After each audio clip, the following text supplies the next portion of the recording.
Hello বন্ধুরা, আজ আমি বানিয়েছি ব্যাঙ্গালোর স্টাইলের এগ ফ্রাইড রাইস। তো দেখো কি কি উপকরণ লাগছে।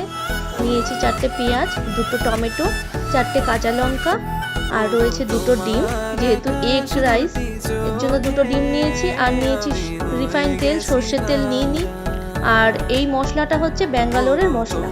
আমি একদিকে ভাত বসিয়ে দিচ্ছি, এগ রাইস ভাত তো লাগবেই।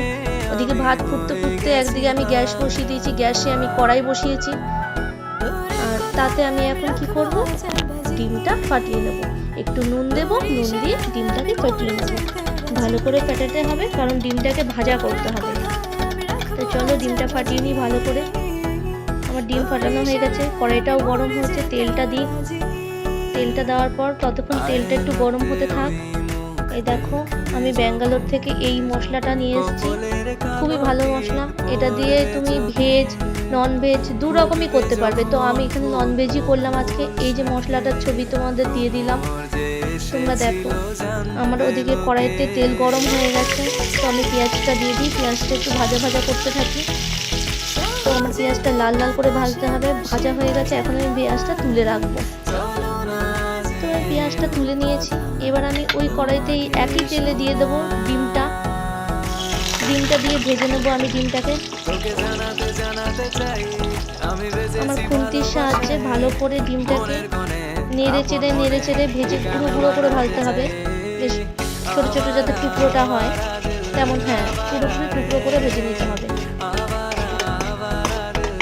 দেখো আমার ডিম মোটামুটি ভাজা হয়ে গেছে। এবার ডিমটাও তুলে নেব। এখন আমি ওই কড়াইতে তেল দিয়ে তার মধ্যে দিয়ে দিলাম কাঁচা লঙ্কাটা। কাঁচা লঙ্কা বড্ড ছিটছে। টমেটোটাও দিয়ে দিলাম। টমেটোটা দিয়ে এবার কাঁচা লঙ্কা দিয়ে এবার আমাকে ভালো করে ওটা নাড়াতে হবে। আর টমেটোটাকে একটু গলিয়ে গলিয়ে দিতে হবে। তো টমেটোটা গলে গেছে, দেখতেই পাচ্ছ তোমরা। মোটামুটি টমেটো ভালো করে গলে গেছে। এখন এর উপর পেঁয়াজ ভাজাটা দিয়ে দেবো আমি। পেঁয়াজটা তুলে রেখেছিলাম, সেই ভাজাটা দিয়ে দিলাম। তারপর নুন, একটু চিনি, সামান্য চিনি দিয়ে এবার ডিমটা দিয়ে দিলাম। ডিমটা দিয়ে নাড়াচাড়া করতে করতে এর উপরে মশলাটাকেও দিয়ে দেবো।